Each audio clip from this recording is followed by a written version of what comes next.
The Duke of DravCô stood alone in the imperial bedchamber at 3 in the morning, holding a pearl earring that did not belong to his wife. Moonlight carved his silhouette against frosted windows. Snow fell across the capital like ash from a war nobody had declared. Somewhere below, servants whispered his name the way soldiers whisper about commanders who have already lost but refuse to surrender.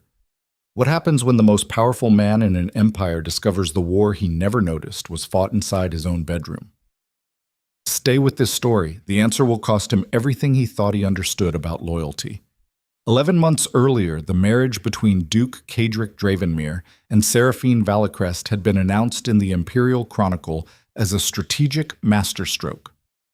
The Iron Wolf of the North marches, heir to half the Empire's military apparatus, binding himself to the daughter of the former Lord Chancellor. Valadorn's aristocracy read the announcement over morning tea and understood immediately. This was not romance. This was architecture. Two families merging their influence into something that would reshape the imperial balance of power for a generation. The wedding itself confirmed every suspicion. Cedric stood at the altar of the Grand Imperial Hall, wearing military dress blacks with silver wolf insignias at his collar. His expression carried the focused detachment of a man signing a treaty rather than taking vows. 600 guests filled the marble gallery beneath crystal chandeliers that had witnessed 40 years of dynastic ceremonies, and not one of them believed the Duke loved the woman walking toward him. Seraphine wore ivory silk with no jewelry except her mother's cameo at her throat. Her dark hair was pulled back severely. Her eyes moved across the assembled aristocracy with the clinical attention of someone cataloging potential threats rather than admiring wedding guests. She reached the altar and Cedric extended his hand without looking at her. "You seem calm," he said quietly. "You seem distracted," she replied. "I have 3 ambassadors waiting for me after the reception." "I know. I read their briefing papers this morning. The Kassaran delegation is bluffing about their naval deployment. Their treasury reports from last quarter show deficit spending that cannot sustain a southern fleet beyond 8 weeks. Cedric turned to look at her for the first time since she entered the hall. Something shifted behind his eyes. Not warmth. Recognition. "You read their treasury reports." "I read everything." The officiant began the ceremony. Cedric held Seraphine's hand with the careful grip of a man handling something he did not yet understand. The 600 guests watched 2 strangers merge their bloodlines, while candlelight threw golden shadows across ancient stone walls and winter pressed against the cathedral windows like a living thing trying to get inside. Nobody noticed the woman standing in the 3rd row whose composure never wavered, whose smile never reached her eyes, whose gloved hands remained perfectly still throughout the entire ceremony. Lady Celestine Morcant watched the wedding with the patience of someone who had been expecting this wound for years. The first weeks at DravCô Palace taught Seraphine what the wedding ceremony had only hinted at. She was not entering a marriage. She was entering occupied territory. The palace itself was a fortress disguised as elegance. 300 rooms spread across 4 wings connected by corridors of polished marble and dark wood. Portraits of dead DravCô ancestors lined every hallway, their painted eyes following visitors with the silent judgment of men who had built empires through calculated violence. The staff numbered over 200. Footmen, maids, cooks, stable hands, secretaries, groundskeepers. An army of servants maintaining the machinery of aristocratic power. And every single one of them answered to Celestine. Seraphine discovered this on her 3rd day as Duchess, when she requested the morning menu be changed to accommodate a visiting diplomat with dietary restrictions. The head cook stared at her for 3 uncomfortable seconds. "Lady Morcant handles menu planning for state occasions, Your Grace." "I am the Duchess of this household." "Of course, Your Grace. But Lady Morcant has managed these affairs for 7 years. Perhaps you might consult with her first." Seraphine did not consult with Celestine. She issued the directive directly. The menu was changed, but the message had been delivered. The household recognized another authority, and that authority was not the woman wearing the DravCô ring. Over the following weeks, the pattern repeated itself with suffocating consistency. Seraphine issued orders regarding guest accommodations for the spring diplomatic season. The orders were acknowledged and then quietly rerouted through Celestine's office for approval. Seraphine arranged a private dinner with 3 allied families whose political support Cedric needed for an upcoming imperial vote. The invitations were sent late. Two families received incorrect dates. The dinner was canceled. Seraphine reorganized the household correspondence system to ensure all communications addressed to the Duke or Duchess passed through her study first. Within 4 days, the system reverted to its previous arrangement without explanation. She mentioned none of this to Cedric, not because she feared his reaction, because she understood, with the survival instincts her father had beaten into her through years of political education, that complaining about household management to a man who commanded armies and negotiated imperial treaties would make her appear small. Domestic grievances from a new wife would sound exactly like what the palace already believed she was, an outsider who did not understand how DravCô operated. So she documented everything instead: dates, names, specific incidents, redirected orders, modified schedules, altered correspondence. Seraphine Valicrest had grown up watching her father prosecute corruption cases against the empire's most powerful families. She knew that evidence accumulated slowly before it struck with devastating force. The problem was that evidence required time, and Celestine was not giving her any. Cedric, meanwhile, existed in a parallel reality where the household functioned perfectly. He rose before dawn. He spent mornings in the war room reviewing military intelligence from the North Marches, where border skirmishes with the Caesaran Federation demanded constant attention. Afternoons disappeared into diplomatic meetings, treasury reviews, and correspondence with imperial ministers who treated his opinions as commands. Evenings brought state dinners, alliance negotiations, and the exhausting performance of aristocratic hospitality. By the time he returned to the private wing each night, Seraphine was already in bed with documents spread across the coverlet and lamplight carving shadows beneath her eyes. "You work too much," he told her one evening, standing in the doorway of the bedchamber while removing his military coat. "You work constantly," she replied without looking up. "I manage an empire. I manage a household that refuses to acknowledge I exist." Cedric paused, coat half removed. Something flickered across his expression that might have been concern if it had lasted longer than a heartbeat. "What do you mean?" Seraphine looked at him then. Really looked at him. The Duke of DravCô filled every room he entered with the gravitational force of a man accustomed to absolute authority. Tall, sharp-featured, eyes the color of winter storms, a jaw set permanently against vulnerability. He was beautiful in the way that weapons are beautiful, designed for function, not comfort. She almost told him everything, almost spread her documented evidence across the bed, and showed him the systematic campaign being waged against her authority. Instead, she said, "Nothing. I am still adjusting," because telling him would mean trusting him. And Seraphine had been engaged once before to a brilliant young statesman named Aldrich Severin, who maintained 3 mistresses in 3 separate cities while writing her love letters that could have been published as poetry. She discovered the truth 6 weeks before the wedding when a servant delivered flowers to the wrong address. Betrayal did not arrive with warnings. It arrived wearing the face of someone you trusted completely. "Come to bed," Cedric said. "In a moment." He crossed the room and stood behind her. His hand touched her shoulder briefly, an awkward gesture from a man who commanded legions but did not know how to comfort the woman sleeping 3 feet from him every night. "I chose you for a reason," he said quietly. "Not decoration, not obedience.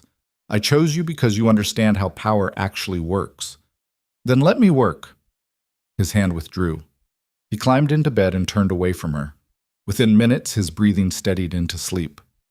Seraphine sat motionless, staring at the documents in her lap, feeling the particular loneliness that only existed inside a marriage that functioned perfectly on paper. Celestine operated from a suite of rooms in the palace's east wing that she had occupied since the final years of the old Duchess's illness.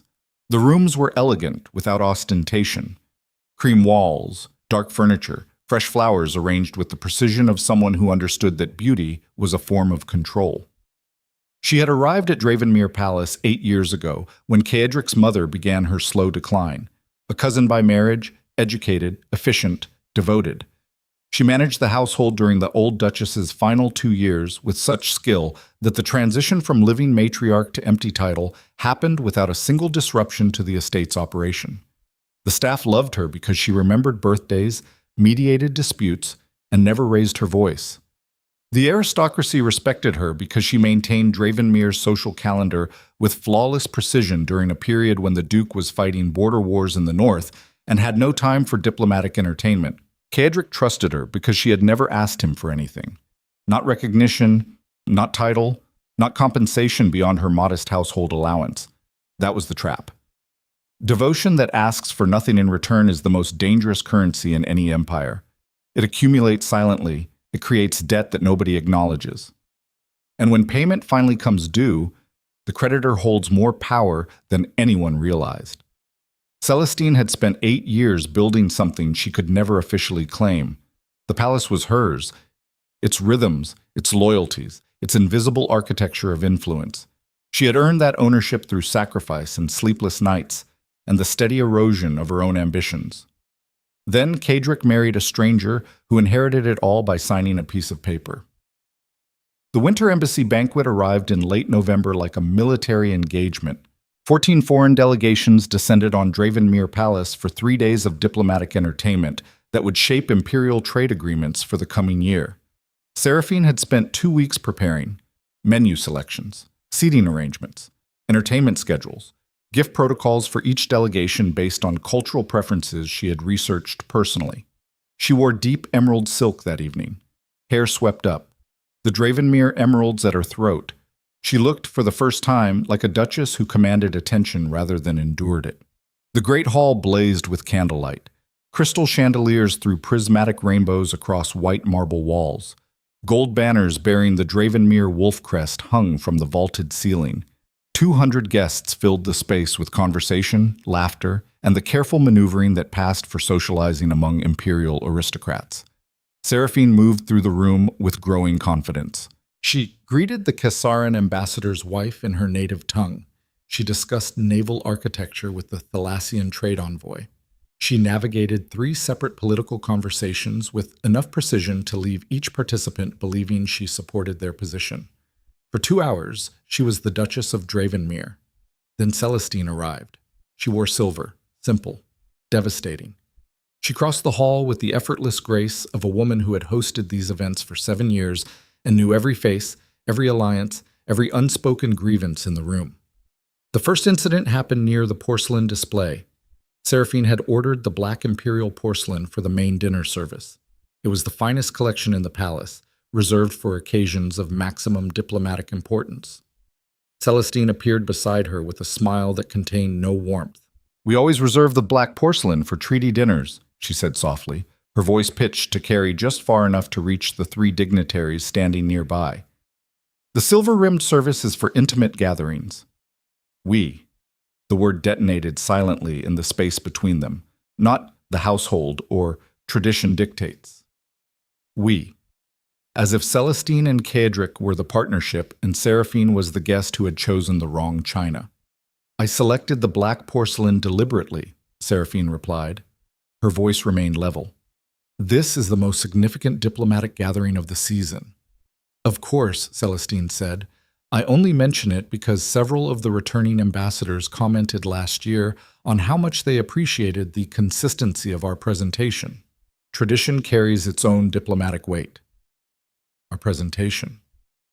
The Caesarean ambassador's wife glanced between the 2 women with the careful expression of someone recognizing a battlefield. Séraphine felt the ground shifting beneath her feet, not because of porcelain, because the entire room had just watched another woman correct the Duchess in her own home, and nobody intervened because nobody found it unusual. Across the hall, Cédric stood surrounded by military advisors discussing warship deployments along the southern straits. He laughed at something the admiral said.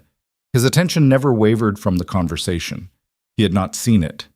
He never saw it. That was the devastation Séraphine carried back to the private wing that evening.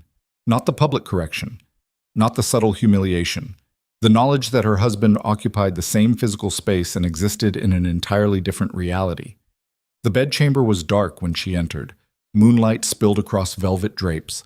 Firelight burned low in the marble hearth.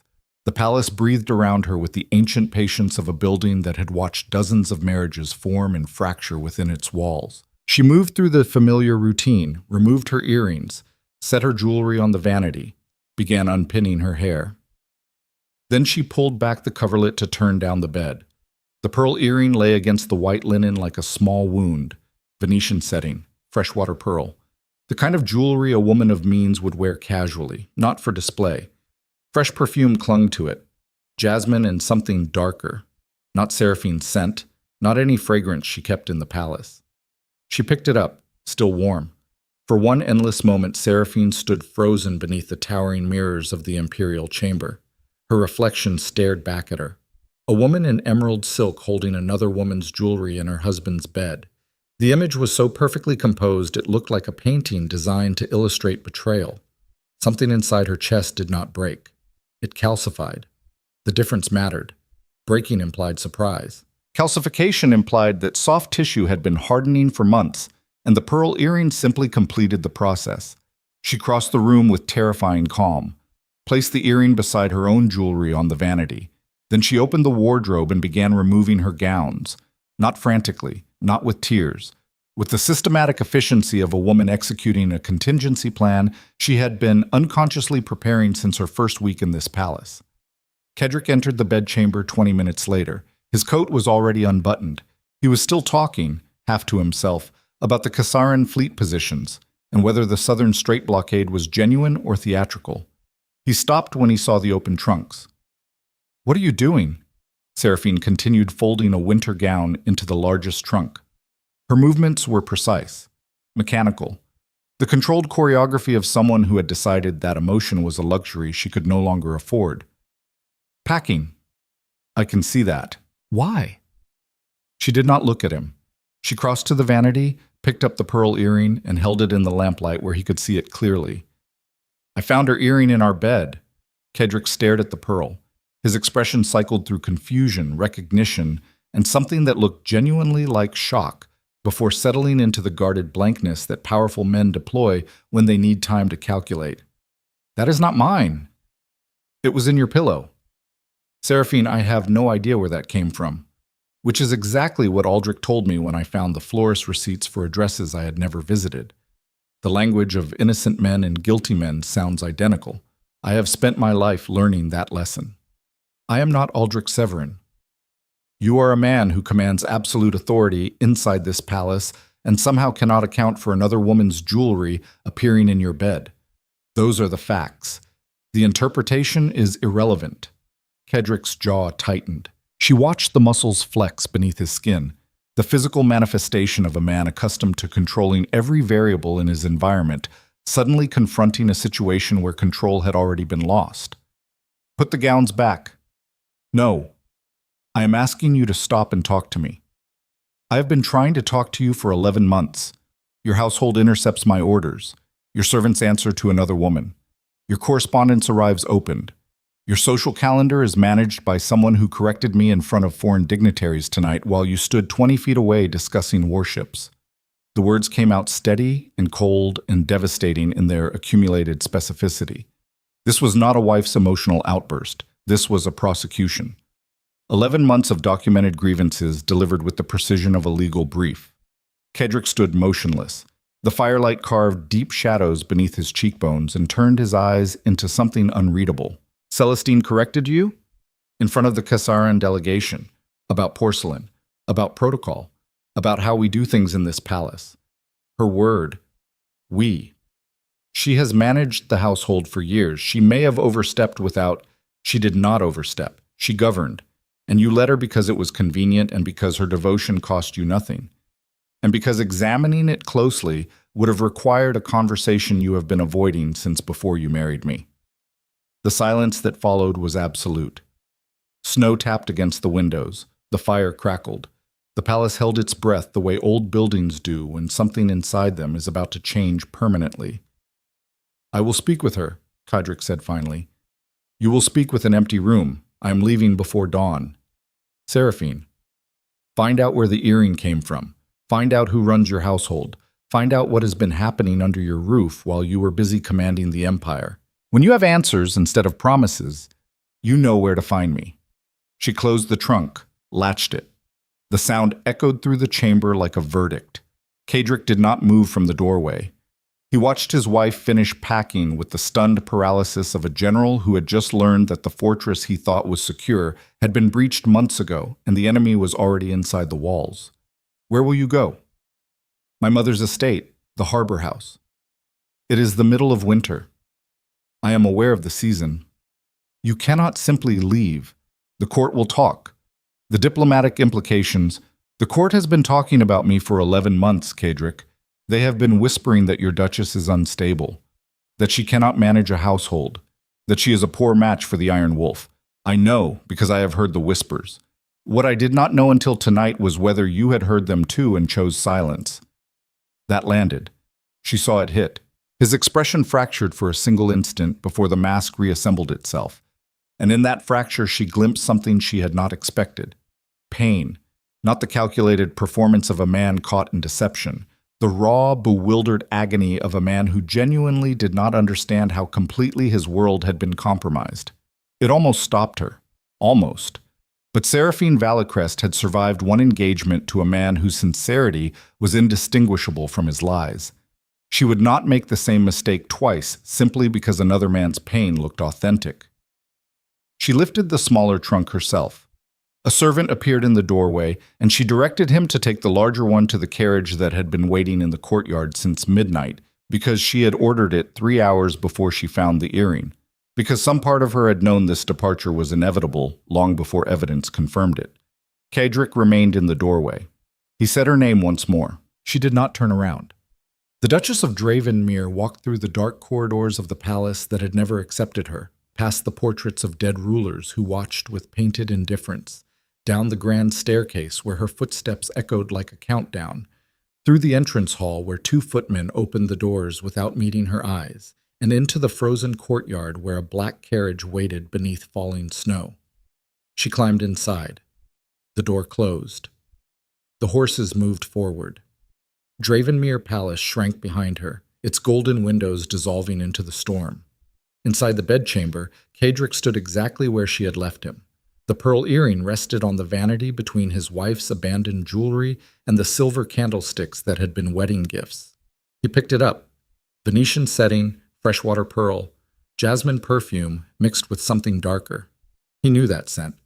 He had known it for 8 years. The Duke of DravCô turned the earring between his fingers, while something inside his chest collapsed with the slow, irreversible certainty of a structure that had been rotting from within for far longer than he had allowed himself to acknowledge. He crossed the chamber to the bell pull and yanked it hard enough to tear the silk cord from its bracket. When the night butler appeared, breathless and alarmed, Cedric spoke with the quiet precision that his officers recognized as the voice he used before ordering executions. "Wake the head housekeeper. Wake the chief of household staff. Bring me every servant rotation schedule from the past 11 months. Every correspondence log. Every visitor record." "Your Grace, it is nearly 4 in the—" "Now." The butler vanished. Cedric stood in the center of the room, surrounded by his wife's absence and another woman's perfume, and for the first time in his life, the Iron Wolf of the North Marches understood that the most devastating wars are fought by people who love you in rooms where you feel safe. And by the time he found the evidence buried in 11 months of household records, by the time the servant rotation schedules revealed a pattern so deliberate it could only be architecture, by the time the intercepted correspondence exposed a campaign of isolation so thorough it would have impressed a military strategist, the snow had already buried the road between DravCô Palace and the harbor cliffs where his wife sat alone with documents spread across a cold table, building the prosecution that would either save their marriage or destroy the woman who had tried to murder it from inside. The records arrived at Cedric's study in wooden crates carried by servants who avoided his eyes. 4 crates. 11 months of household documentation, servant rotation schedules, correspondence logs, delivery manifests, guest registries, staff payment records, and internal memoranda governing the daily operation of a palace that employed over 200 people and functioned as the administrative nerve center of the DravCô dynasty. Cedric locked the study door at 4:30 in the morning and did not open it again for 31 hours. He had commanded military campaigns that required analyzing intelligence reports from 14 separate border outposts simultaneously. He had prosecuted corruption among his own officers, with evidence chains that took months to assemble. He understood systems. He understood how information moved through hierarchies and where loyalty created blind spots that enemies could exploit, but he had never turned that analytical machinery inward, never aimed it at the structure closest to him. Because examining your own household with the same ruthless scrutiny you applied to enemies required admitting that the enemy might already be inside. The first anomaly surfaced in the correspondence logs. Seraphine's directive regarding spring diplomatic invitations had been issued on March 14th. The log showed the directive received by the household secretary on March 15th, but the execution record showed the invitations dispatched on March 22nd, 8 days late, with 3 containing incorrect dates. The delay notation read, "Pending Lady Morcant's review of protocol considerations." Pending Lady Morcant's review. His wife's direct order, rerouted through a woman who held no official title in the household hierarchy. Kedrick pulled the next file. And the next, and the next. By the 9th hour, the pattern was undeniable. Every significant directive Seraphine had issued during her first 6 months as Duchess had been intercepted, delayed, modified, or quietly reversed through Celestine's informal authority over the household staff. Menu changes were adjusted for consistency. Schedule modifications were aligned with established protocol. Guest arrangements were refined per Lady Morcant's guidance. The language was immaculate, professional, respectful, every intervention framed as institutional memory protecting the new Duchess from embarrassing missteps. By the 15th hour, Kedrick found the personnel records.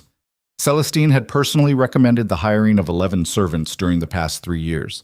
3 maids assigned to the private wing, 2 footmen responsible for the Duchess's correspondence delivery, the household secretary, the assistant cook, 4 members of the housekeeping staff who controlled access to rooms, supplies, and information flow throughout the estate. 11 people, strategically placed at every choke point where a duchess would need to exercise authority. Kedrick sat back in his chair and stared at the documents spread across his desk like a battlefield map. His hands were steady, his breathing was controlled. But something behind his sternum had begun to feel like the moment before an avalanche when the snow looks perfectly stable and the ground beneath it has already decided to collapse. He had allowed this. Not through malice, not through conspiracy. Through the particular laziness that power creates in men who never have to examine comfort closely, because comfort arrives automatically. Celestine ran the household. The household ran smoothly. Smooth operation meant Kedrick could focus on military campaigns and diplomatic strategy without being bothered by domestic logistics. That efficiency had been a weapon aimed at his wife for 11 months, while he stood close enough to hear the impact and mistook it for silence. By the 24th hour, he found the social correspondence, letters between Celestine and 7 prominent noblewomen in the imperial court. The language was careful, never explicitly malicious, but the cumulative effect was devastating. References to the new Duchess's adjustment difficulties, observations about her unusual intensity regarding household matters, gentle suggestions that perhaps the transition required more time and patience than anyone had anticipated. Nervous instability. That was the portrait Celestine had painted across 11 months of carefully worded social correspondence. A new wife struggling to manage a household she did not understand, supported by a patient Lady Morcant who absorbed the burden without complaint. Kedrick closed the last file at 11 in the morning on the 2nd day. Snow still fell across the capital. The study fire had burned to ash. His coffee sat untouched and cold on the desk beside documents that proved his household had been at war with his wife since the day she arrived. He stood. His body ached from 31 hours of motionless reading. His jaw hurt from clenching, his eyes burned. He crossed to the window and pressed his forehead against the frozen glass. The city of Valadorn spread below him, rooftops white with snow, cathedral spires piercing gray sky, smoke rising from 10,000 chimneys, an empire of 2 million souls governed by men who believed they understood power because they could deploy armies and negotiate treaties. Kedrick understood something different now. Power was not the ability to command. Power was the ability to see clearly inside the spaces you controlled. And he had been blind inside the only space that mattered. 40 miles east, Seraphine sat in her mother's study overlooking the frozen harbor cliffs, with documents spread across a mahogany table that had witnessed her father's most devastating legal campaigns. She had not slept. The harbor house was modest by aristocratic standards: stone walls, narrow windows, a library that smelled of old paper and sea salt. Lady Elora Valcrest had maintained it as a retreat since her husband's death, filling it with the legal archives and court records that had been his life's work. Seraphine was using those archives now. She had pulled every record she could access regarding Celestine Morcant's family connections, financial history, and social network within the imperial court. She cross-referenced these with her own documented observations from 11 months inside Dravenmere Palace. She built timelines. She identified patterns. She constructed the kind of evidence chain her father would have used to prosecute a case before the imperial judiciary. Lady Elara watched her daughter work from the doorway of the study with an expression that carried equal measures of admiration and grief. "You have not eaten since yesterday," she said quietly. "I am not hungry." "You're building a fortress out of paper." "I am building a case." "Against whom?" Seraphine's pen stopped moving. She looked up at her mother. Elara Valacrest stood in a gray wool dress with her silver hair pulled back and her hands folded in front of her with the composed stillness of a woman who had spent 40 years married to the Empire's most feared legal mind. "Against the woman who sabotaged my marriage." "And when you have convicted her in your mind, what then? What verdict do you deliver?" "I present the evidence to Caedric and let him decide." "You present a prosecution, not a marriage." The word struck with the precision of a blade finding the gap between armor plates. Seraphine's jaw tightened. Her fingers gripped the pen hard enough to whiten her knuckles. "Do not tell me to trust him." "I am not telling you to trust him. I am telling you to recognize what you are doing. You are retreating into evidence because evidence cannot betray you. Evidence follows rules. Evidence does not promise love and deliver humiliation. Evidence is the only relationship in your life that has never disappointed you. Evidence saved you when father's enemies tried to destroy his legacy after he died. Evidence preserved his reputation. It did not keep me warm at night. It did not sit across from me at breakfast. It did not hold my hand when the grief was so heavy I could not stand." Seraphine stared at her mother. The harbor wind howled against the stone walls. Gray light filtered through salt-stained windows. The study felt colder than the temperature justified. "He allowed her to erase me," Seraphine said. "For 11 months. He stood in the same building and let another woman govern his house while I was treated like a guest in my own home." "Yes." "And you want me to go back?" "I want you to decide whether you are building a prosecution or a partnership. Because I watched your father build prosecutions for 30 years, and he was brilliant at it, and he won every case he tried, and he spent so much time perfecting the architecture of evidence that he sometimes forgot the people standing inside it were alive." Seraphine set down the pen. Her hands trembled slightly, not with anger, with the specific exhaustion of a woman who had been holding herself together through willpower and documentation for nearly a year and was beginning to feel the structural cost. What if the evidence shows he knew? What if he let her do it? Then you have your answer and you leave permanently. And if it shows he did not know? Then you have a different problem. A husband who was careless instead of cruel. And carelessness in a man with that much power is its own kind of violence, but it is not the same as betrayal. Seraphine looked at the documents spread across the table. Months of meticulous evidence, dates, names, patterns, correspondence. The architecture of proof that someone had systematically destroyed her authority inside her own household. Her mother was right. This was a prosecution. And prosecutions required adversaries, defendants, guilty parties, clean verdicts. Marriages required something messier. 3 days after Seraphine's departure, the gates of the Valacrest Harbor Estate opened to admit a single rider on a black horse cutting through snow that had been falling since dawn. Caedric dismounted in the courtyard without waiting for a servant. His military coat was soaked. His boots were caked with frozen mud. Ice clung to his hair and the shoulders of his riding cloak. He looked like a man who had ridden 40 miles through a winter storm without stopping, because that is exactly what he had done. He carried a leather satchel under his arm. Lady Elara met him at the door. She did not invite him inside immediately. She stood in the doorway and studied the Duke of DravCô with the calm assessment of a woman who had spent her life married to a man who prosecuted the powerful and understood exactly how dangerous men with authority became when they felt cornered. "My daughter is not ready to see you," she said. "I did not come to argue with her." "Then why are you here?" Kedrick held up the leather satchel. Evidence. Something shifted in Alara's expression, a fracture of surprise. She had expected declarations, apologies, the emotional artillery that powerful men deployed when their domestic arrangements collapsed. Instead, the Iron Wolf of the North Marches stood in her courtyard soaking wet, carrying a satchel full of documents like a lawyer arriving for trial. She stepped aside. Kedrick entered the study and found Seraphine exactly where she had been for 3 days. Sitting at the mahogany table surrounded by documents, wearing a gray wool dress that matched the winter light filtering through salt-stained windows. Her hair was pulled back. Her eyes carried the bruised shadows of sustained sleeplessness. She looked like a woman preparing for war, not reconciliation. She did not stand when he entered. "You look terrible," she said. "I have not slept in 3 days." "Neither have I." Kedrick set the leather satchel on the table between them. He unbuckled it and began removing documents, servant rotation schedules, correspondence logs, hiring records, social letters, internal memoranda, financial disbursements.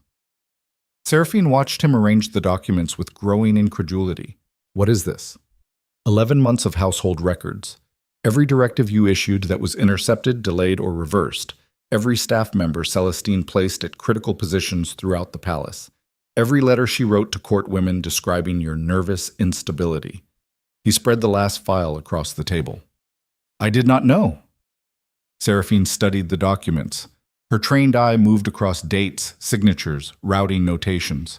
She pulled the correspondence logs toward her and cross-referenced them against her own records. Her pen moved rapidly, marking connections, identifying patterns, confirming what she had suspected but could not prove from outside the palace. For 15 minutes, neither of them spoke. The only sounds were pen scratching paper and wind hammering the harbor windows. Then Seraphine looked up. "Your hiring records show Celestine placed 11 people in strategic positions over 3 years." "I saw that. Your correspondence logs show systematic rerouting of my directives beginning within the first 2 weeks of our marriage." "Yes." "Your social letters show a coordinated reputation campaign designed to isolate me from court allies before I could establish independent relationships." "Yes." "And you brought this to me instead of handling it yourself. Why?" Kedrick pulled a chair from the corner and sat down across from her. Not at the head of the table, not in a position of authority. Beside her, at the same level, facing the same documents. "Because handling it myself is what created this problem. I managed everything alone, delegated to people I trusted without verifying what that trust actually cost, made decisions about my household without consulting the person who was supposed to share it.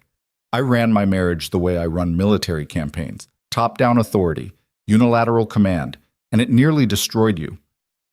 Seraphine searched his face with the forensic attention she usually reserved for legal documents, looking for cracks in the performance, looking for the rehearsed sincerity that men like Aldrich Severin had perfected into an art form. She found something different. Kedrick's expression was not polished. It was wrecked. The composure he wore like armor had been stripped away by 72 hours of confronting evidence that proved his household had been a war zone, and he had been too proud, too distracted, too comfortable to notice. "You knew she loved you," Seraphine said.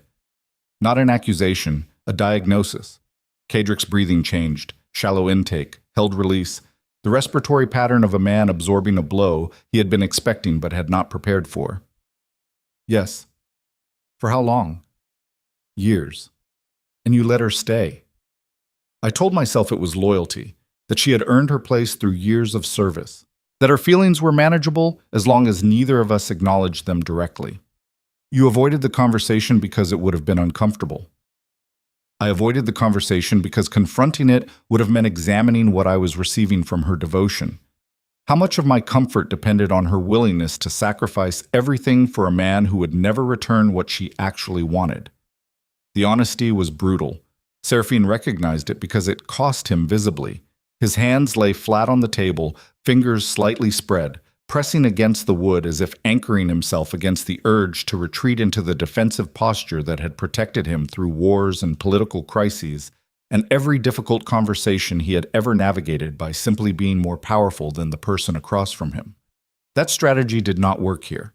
Seraphine was not impressed by power. She was impressed by evidence, and the evidence was sitting on the table between them. "I want to go back to DravCô," she said. Kedrick looked up. "Not as your wife returning from exile, as a partner reclaiming territory that was taken from me. We go through that palace room by room. We identify every person loyal to Celestine. We dismantle the network she built, and we rebuild the household under joint authority. Not yours, not mine, ours. And Celestine?" Seraphine's expression hardened, not with cruelty, with the calculated resolve of a woman who had spent her entire life studying how power operated and understood that mercy without structural change was just another form of weakness. She answers for what she did, directly, in the room where she planted that earring, and you do not protect her. You do not soften the confrontation. You stand beside me and you let her see that whatever she believed she was building inside that palace died the moment I found that pearl in our bed. Kedrick held her gaze. Snow battered the harbor windows. The fire crackled in the grate. Lady Alara's footsteps creaked on the floorboards above them, a mother listening to the architecture of her daughter's marriage being rebuilt from the foundation. "Together," Kedrick said. "Together." He extended his hand across the table, not the formal gesture of a duke sealing an alliance. The rough, exhausted reach of a man who had ridden 40 miles through a blizzard carrying evidence instead of excuses because he had finally understood that the woman sitting across from him did not want to be saved. She wanted to be believed. Seraphine took his hand. Her grip was firm, cold fingers against his. Neither of them smiled. This was not reconciliation. This was mobilization. Two people who had been fighting separate wars inside the same marriage finally realizing they had the same enemy. They spent the next 6 hours at that table, mapping DravCô Palace like generals planning a siege. Every corridor, every servant rotation, every choke point where Celestine's influence controlled information flow. They identified 17 staff members whose loyalty was compromised. They traced financial disbursements that Celestine had authorized without oversight. They cataloged social connections that gave her leverage over court opinion. By midnight, the mahogany table was covered in documents, diagrams, and a strategic plan that would have impressed any military commander in the empire. Seraphine stood and stretched her neck. Her eyes were raw from reading. Her back ached from hours of hunched concentration. But something in her posture had changed. The defensive rigidity that had defined her body language since arriving at the harbor house had been replaced by something straighter, harder, more dangerous. "We leave at dawn," she said. Kedrick nodded.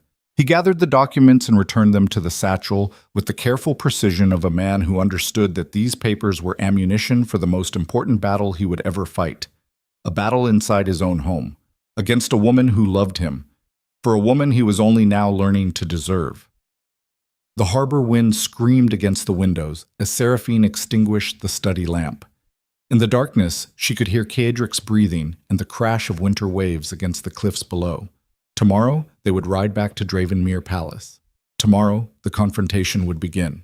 Tomorrow, Celestine Morcant would face the Duke and Duchess united for the first time since their wedding, and the household that had served as her private kingdom for 8 years would learn that empires built on someone else's silence collapse the moment that silence ends. But tonight, in the cold darkness of her mother's study, Seraphine pressed her forehead against the frozen window glass and felt something she had not permitted herself in 11 months. Not hope, not forgiveness. Certainty that the man sleeping in the next room had finally chosen to see her. And that seeing, for a man who had spent his entire life looking past the people closest to him, might be the most terrifying act of courage the Iron Wolf had ever attempted. The road back to DravCô would take 6 hours through the storm. What waited at the end of that road would take far longer to survive. They rode through the storm in silence, 6 hours on horseback through frozen countryside that looked like a kingdom erasing itself beneath white. The military escort Kedrick had brought from the capital flanked them at 20 paces, close enough for protection, far enough to preserve the illusion of privacy between a duke and duchess who had not yet learned how to occupy the same silence without it becoming a battlefield. Seraphine rode beside him with her traveling cloak pulled tight against the wind and her jaw set against the cold. She had not spoken since they left the harbor estate at dawn, not because she had nothing to say, because the woman who had spent 3 days constructing a legal prosecution against her own household understood that the next 12 hours would determine whether 11 months of documented evidence translated into structural change or merely provided the satisfaction of being right while everything collapsed anyway. Kedrick watched her from the corner of his vision, the way she held the reins, the way her eyes scanned the tree line with the habitual vigilance of someone who had learned that threats arrived from directions you were not watching. He had married her because she understood systems. He was only now beginning to understand that she had spent their entire marriage applying that understanding to the system designed to destroy her. DravCô's Palace appeared through the snow at noon. Gray stone towers rising above the winter landscape, like the skeleton of something ancient and patient. Golden windows glowed through the storm. Smoke curled from a dozen chimneys. The estate looked warm and prosperous and perfectly maintained, which was precisely the problem. Perfection was Celestine's signature. The palace functioned beautifully because a woman who loved the Duke had spent 8 years making certain that nothing disrupted his comfort. Every polished surface, every efficient servant rotation, every seamlessly executed diplomatic event existed because Celestine Morcant had poured her entire identity into maintaining an institution she could never officially lead. The gates opened. The courtyard materialized through falling snow. Servants appeared to take their horses. Seraphine dismounted before the groom could assist her. Her boots hit frozen cobblestone, and she stood for a moment looking up at the palace facade with an expression Kedrick had seen on officers surveying fortifications they were about to assault. "The dressing chamber," she said quietly. "That is where it happens." "Tonight?" "Now, before she has time to prepare, before word spreads through the staff that we arrived together, before the household has a chance to decide whose version of events to believe." Kedrick nodded. He understood tactical urgency. Strike before the enemy consolidates, before defensive narratives take root, before the people watching choose sides based on which story reaches them first. They entered the palace through the west entrance. Servants froze mid-task as the Duke and Duchess passed through corridors together for the first time in nearly a week. Seraphine walked slightly ahead of Kedrick with the deliberate stride of a woman reclaiming physical space that had been taken from her inch by inch for 11 months.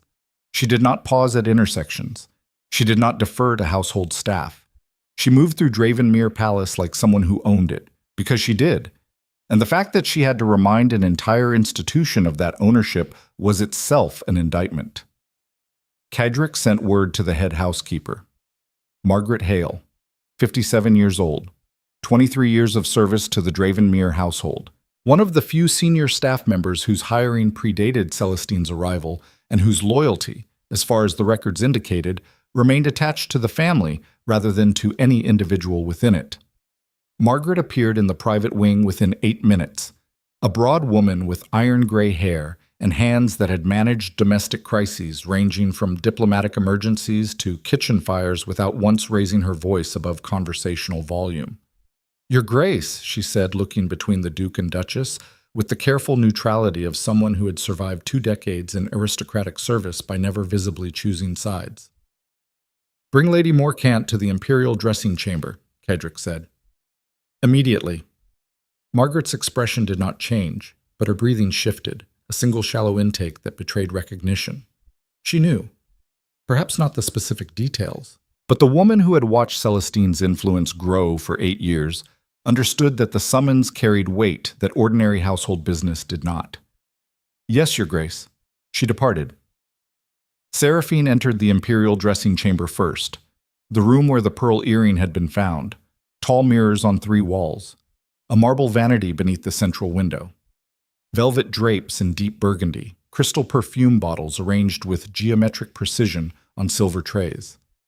The room smelled of jasmine and cold stone and something older, the accumulated atmosphere of a space where women had prepared their public faces for generations while their private selves remained hidden behind glass. Seraphine stood before the central mirror and studied her reflection. Travel-worn, dark circles beneath her eyes, hair escaping from its arrangement after 6 hours on horseback through a winter storm. She looked exhausted and sharp and dangerous in the way that exhaustion creates danger, by stripping away every non-essential impulse until only the core objective remains. Cedric positioned himself near the fireplace. Not sitting, standing, arms at his sides. The military posture he adopted unconsciously whenever he anticipated conflict. Spine straight, weight balanced, ready. They waited. 7 minutes later, footsteps approached down the corridor. Measured, unhurried. The cadence of a woman who had walked these halls so many times that her body moved through them on instinct, the way a river follows a channel it carved over decades. Celestine Morcant entered the dressing chamber and stopped. She saw Seraphine first, then Cedric, then Margaret standing in the doorway behind her with the expression of someone who had been asked to witness something that would change the household permanently. For 2 seconds, Celestine's composure held perfectly. The elegant stillness, the measured grace, the faint smile that conveyed warmth without commitment. She had spent 8 years perfecting that composure because it was the only armor available to a woman whose power depended entirely on being perceived as indispensable without being perceived as threatening. Then she saw the pearl earring on the vanity, placed deliberately, centered on a silver tray, lit by the gray winter light from the window above it. Her composure cracked, not dramatically. A micro-expression, a tightening around the eyes, a fractional shift in her breathing pattern, the kind of physiological betrayal that most people would miss, but that Seraphine, trained by a father who had spent 30 years reading witnesses in imperial courtrooms, cataloged with clinical precision. "Please sit," Seraphine said. Not an invitation, an instruction, delivered in the flat, controlled register of someone conducting an interrogation rather than hosting a conversation. Celestine looked at Cedric, searching for intervention. For the protective deflection he had provided unconsciously for 8 years whenever tension arose around her position in the household. The slight change of subject, the diplomatic smoothing, the willingness to absorb discomfort on her behalf because confrontation felt worse than accommodation. Cedric held her gaze and said nothing. Celestine sat. The 4 of them occupied the dressing chamber like figures arranged for a portrait that nobody wanted painted. Seraphine standing before the mirror, Cedric by the fireplace, Margaret in the doorway, Celestine in the upholstered chair with her hands folded in her lap and her ankles crossed and her spine held straight by the particular tension of a woman who understood that the architecture she had built over 8 years was about to be examined in detail by people who had finally learned how to read blueprints. "I found a pearl earring in this room 6 days ago," Seraphine began, "in the Duke's bed, against his pillow, Venetian setting, freshwater pearl, jasmine perfume." She paused. "Let the details settle into the room like evidence placed before a tribunal. I want to hear you say it was yours." Celestine's hands remained folded. Her breathing was controlled but faster than normal. The pulse point in her neck beat visibly against the high collar of her dress. "I do not know what you are referring to." "Then let me clarify." Seraphine turned to the vanity, opened a leather folder, and removed 4 documents. She placed them on the dressing table one at a time. Servant rotation schedule for October showing 3 staff members reassigned from the East Wing to the private quarters without the Duke's authorization. Your signature on the reassignment. Correspondence log showing my directive regarding winter diplomatic invitations intercepted and delayed 8 days. Routing notation citing your review of protocol. Social letter to Countess Harvendale dated September 3rd describing what you called my adjustment difficulties and suggesting I suffered from nervous instability. Each document landed on the marble surface with a soft impact that carried more violence than shouting. Shall I continue? I have 11 months of documentation. Would you like to hear all of it, or would you prefer to save us both the performance and tell the truth? Celestine's eyes moved to Cedric again. He still said nothing, but his expression had changed. The guarded blankness was gone. In its place was something rawer. A man watching the interior machinery of his own household exposed in clinical detail and recognizing, with each document placed on that vanity, another failure of attention he could never recover. Cedric, Celestine said quietly. Answer her, he replied. 2 words, delivered without inflection, But the absence of his usual protective deflection was itself a seismic event. For 8 years, he had positioned himself as the buffer between Celestine and consequence. That buffer had just been removed, and the exposure was immediate. Celestine's composure began to fracture along stress lines that had been invisible for years. "I managed this household for 8 years," she said. Her voice remained controlled, but the effort was audible. Through the old Duchess's illness, through border wars, through diplomatic crises that would have collapsed this estate if someone had not been here to hold it together. "That is not what I asked," Seraphine said. "I know every servant in this palace. I know their families, their debts, their loyalties. I built the system that keeps this household functioning while the Duke commands armies and negotiates treaties. That is still not what I asked. You arrived 11 months ago with legal briefs and military reports, and the assumption that understanding systems on paper qualified you to govern a household that runs on relationships built over years. Did you place the earring in this bed?" Silence. The fire crackled. Snow tapped against the windows. Margaret stood in the doorway with her hands clasped and her expression carrying the particular grief of someone watching an institution she had served for decades reveal the rot beneath its polished surface. Celestine looked at the pearl earring on the silver tray. Her gaze lingered on it for 4 seconds. Then her eyes moved to the pillow on the bed, visible through the adjoining doorway. A glance. Involuntary. The kind of micro-movement that bodies produce when the mind is fighting to suppress a truth that the nervous system has already acknowledged. "Yes," she said. The word dropped into the room like a stone into still water. Ripples moved outward through the silence. Seraphine did not react visibly. Cadric's jaw tightened. Margaret closed her eyes briefly. "I placed the earring in the bed," Celestine continued. Her voice had changed. The diplomatic polish stripped away, revealing something underneath that was harder and more honest and more wounded than anything she had allowed anyone to see in years. "I redirected your orders through staff loyal to me. I delayed your correspondence. I ensured your invitations arrived late or incorrect. I wrote letters to court women suggesting you were struggling with the transition to palace life." She turned to face Cadric directly. "I did all of it. Every piece of evidence she has documented is accurate." "Why?" Cadric's voice came out rougher than he intended. A single syllable scraped raw by the collision between what he had believed about his household and what was being confirmed in front of him. Celestine stared at him with the exhausted intensity of a woman who had been holding a confession behind her teeth for longer than she could remember. "Because I built this palace. Not the walls, not the stone, the living organism inside it. Every relationship, every system, every tradition that makes DravCô function as something more than a collection of rooms. I held it together when your mother was dying and you were fighting wars and nobody else understood what this household needed to survive." Her hands unfolded for the first time. They were shaking. "And then you married a stranger, a woman who read treasury reports instead of learning the names of your servants, who reorganized correspondence systems without understanding the relationships those systems protected, who treated this household like machinery to be optimized instead of a family to be earned." "So you destroyed her authority to protect what you built," Seraphine said. "Not a question. I protected what I earned." "You sabotaged your Duke's wife." "I protected the only thing I had." "No." Seraphine's voice carried the cold precision of someone delivering a verdict she had prepared for days. "You punished me for receiving something you wanted and believed you deserved. Every intercepted order, every delayed invitation, every whispered rumor about my instability was not protection. It was revenge disguised as institutional loyalty." Celestine flinched.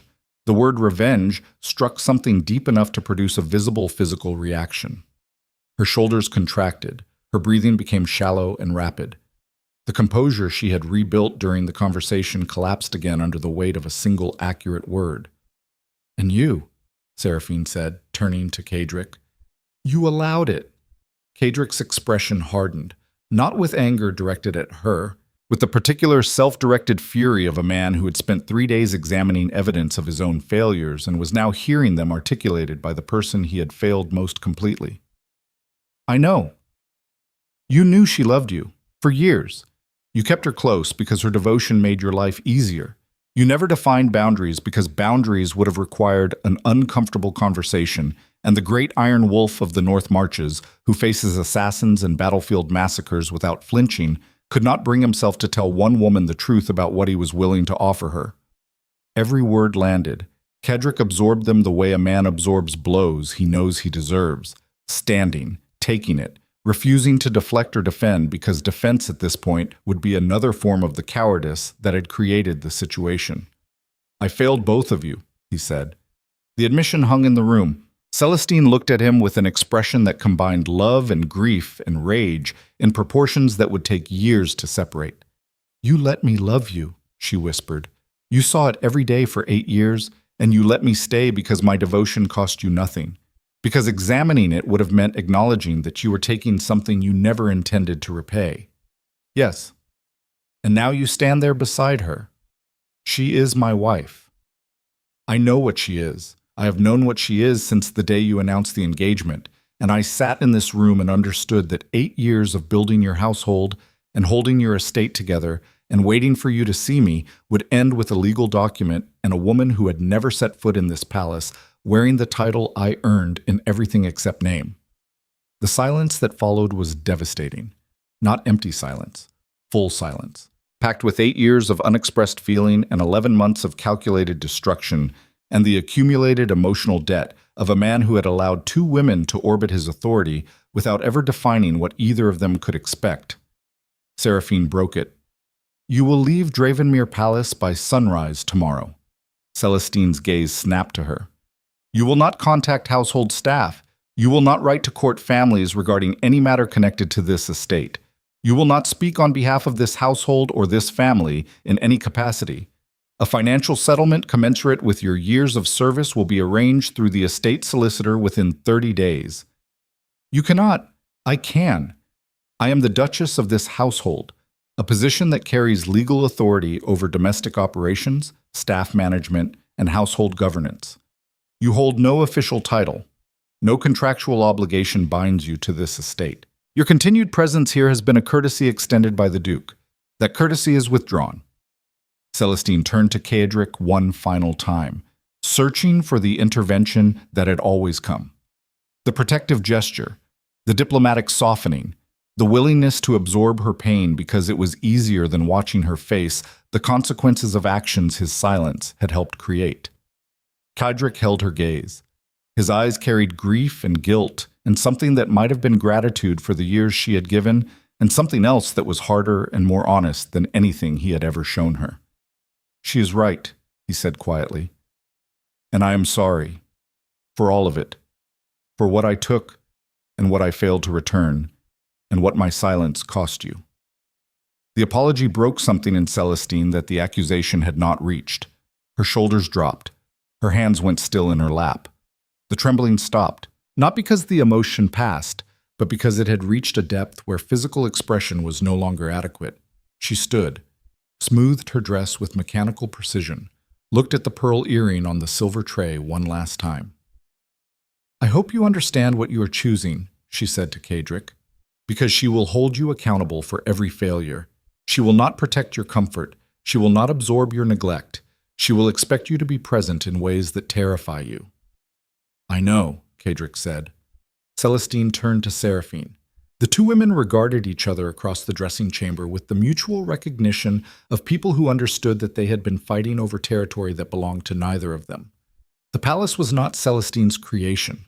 The marriage was not Seraphine's prosecution. Both were institutions that required something more complicated than ownership or evidence to sustain.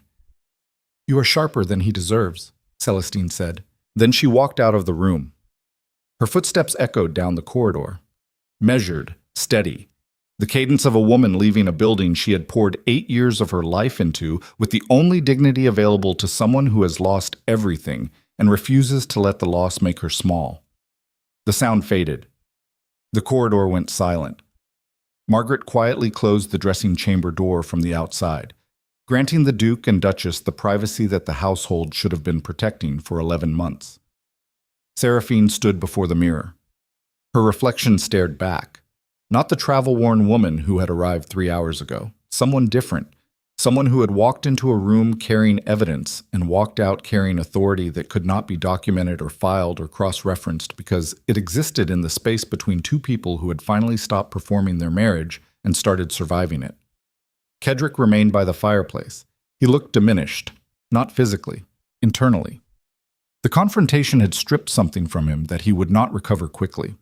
The comfortable fiction that his household operated smoothly because he led it well, that his authority protected the people around him, that being powerful and being attentive were the same thing. They were not the same thing. They had never been the same thing, and the distance between those two qualities had nearly cost him the only partnership that mattered. "She loved you," Seraphine said without turning from the mirror. "I know. And part of you loved what that gave you, the devotion, the efficiency, the comfort of being worshipped without responsibility." Kedrick did not deny it. His silence was itself an admission. The man who commanded armies and negotiated imperial treaties stood in his own dressing chamber and accepted that the most honest thing he could offer his wife was the absence of another lie. "I need to know," Seraphine said, "that the man I am choosing to rebuild this household with is not the same man who let another woman's love rot into poison because he was too comfortable to intervene." She turned from the mirror and faced him. "Can you be someone who sees what is happening inside his own house? Not the military reports, not the diplomatic intelligence, the actual human damage occurring in the rooms where you sleep and eat and dress? Because I will not survive another 11 months of being invisible inside my own marriage. I will not build another prosecution. I will not document another betrayal. If this household fails again, it will not be because I lacked evidence. It will be because you lacked the courage to look." Kedrick crossed the room, slowly, not with the commanding stride that filled diplomatic halls and intimidated ministers, with the uncertain, deliberate movement of a man approaching something he was afraid of damaging further. He stopped in front of her, close enough that she could see the exhaustion carved into the lines around his eyes, and the guilt settled into the set of his jaw, and the terrifying vulnerability of a man who had just dismantled the last comfortable illusion protecting him from himself. "I do not know how to be that man yet," he said. "I know how to command. I know how to investigate. I know how to dismantle threats and prosecute enemies and manage systems, but I do not know how to be present inside a room without turning it into a command center." He took her hand. His grip was rough and unsteady. "Teach me." Not an order, not a negotiation, a surrender from a man who had never surrendered anything in his life and was discovering that the most terrifying battlefield in any empire was the space between two people who had decided to stop protecting themselves from each other. Outside, snow buried Dravenmere Palace in silence. Inside the dressing chamber, a duke and duchess stood holding hands beside a pearl earring that had almost destroyed them, facing the most dangerous truth in any marriage built on power: that the confrontation with the enemy was over, and the real work, the brutal, unglamorous, daily labor of rebuilding trust between two people who had every reason to remain guarded, was about to begin. And unlike wars and conspiracies and palace intrigues, this work offered no victory parades, no diplomatic treaties, no documented evidence of success. Only the slow, terrifying choice to remain visible to someone who had already seen the worst of you. And for the Iron Wolf of the North Marches, that was the point of no return. Celestine did not leave at sunrise.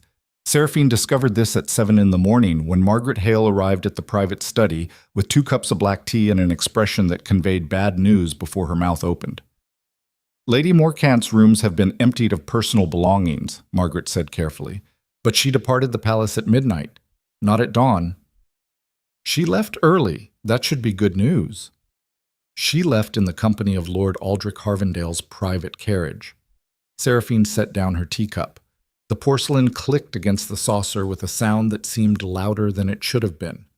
Harvendale, senior member of the Imperial Advisory Council, husband of Countess Alara Harvendale, one of the 7 noblewomen who had received Celestine's letters describing the Duchess's nervous instability.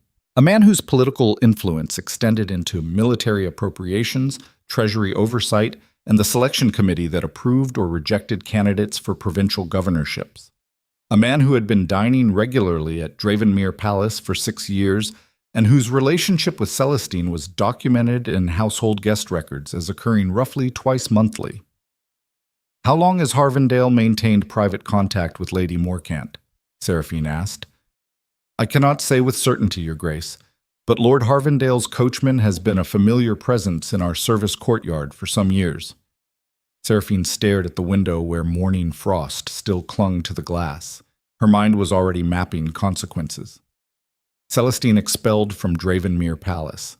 Celestine arriving at the residence of one of the most powerful men on the Imperial Council. Celestine carrying 8 years of intimate knowledge about the Duke's household operations, political alliances, diplomatic strategies, financial arrangements, and personal vulnerabilities. A woman scorned was dangerous. A woman scorned who possessed institutional intelligence about one of the Empire's most powerful families was a weapon. She found Caedric in the war room. He stood over the massive oak table where military maps of the North Marches were spread beneath brass weights, reviewing border intelligence reports with his chief of staff, Colonel Edric Thane. The room smelled of coffee and candle wax and the particular tension that military spaces carried even during peacetime. We have a problem, Seraphine said from the doorway. Caedric looked up. Thane looked up. Both men registered her tone instantly. The colonel had served under Caedric for 11 years and knew the difference between household matters and strategic threats. Whatever he saw in his duchess's expression told him this was the latter. Leave us, Caedric said to Thane. The colonel gathered his papers and departed without a word. Seraphine crossed to the table and placed her hands flat on the military maps, as if she were about to brief a campaign. Celestine left last night in Harvendale's carriage. Caedric's expression shifted, not dramatically, a tightening around his eyes, a subtle recalibration of his breathing that she had learned to recognize over 11 months as the physical signature of a man processing threat intelligence. Harvendale sits on the advisory council. I am aware. He controls the appropriations committee that funds your northern military operations. I am aware of that as well. Celestine has spent 8 years inside this palace. She knows your political alliances, your financial structure, your military commitments, your diplomatic positions, and every private conversation that occurred within earshot of household staff loyal to her. She is now inside the residence of a man who has the political infrastructure to weaponize that information against you. Caedric was quiet for a long moment. Outside the war room windows, the palace grounds stretched white and silent under fresh snow. Groundskeepers moved between hedgerows. A stable hand led horses across the frozen courtyard. The ordinary machinery of aristocratic life continuing its daily rhythm, while something underneath it shifted in ways that none of those people could see. You think she will retaliate? I think a woman who spent 8 years building a kingdom inside your household and was stripped of it in a single evening will not absorb that loss quietly. She is intelligent, she is connected, she is wounded, and she just walked into the home of someone who has the means to amplify her grievance into political action. What kind of political action? Seraphine pulled one of the military maps aside and laid her hands on the bare table. The worst kind. The Advisory Council has authority to convene an inquiry into the conduct of any titled family suspected of mismanagement, abuse of office, or conduct detrimental to imperial stability. Harvendale alone cannot initiate that inquiry. But with 3 additional council votes, he can force a formal investigation into the administration of DravCô. On what grounds? Domestic mismanagement, staff testimony regarding chaotic household operations under the new Duchess, documented correspondence from 7 noblewomen confirming the Duchess's alleged instability, the abrupt expulsion of a woman who managed the estate for 8 years without explanation or due process. Seraphine watched the implications register on Caedric's face. She saw the exact moment he understood the trap. Celestine's 11 months of sabotage had not merely isolated the Duchess.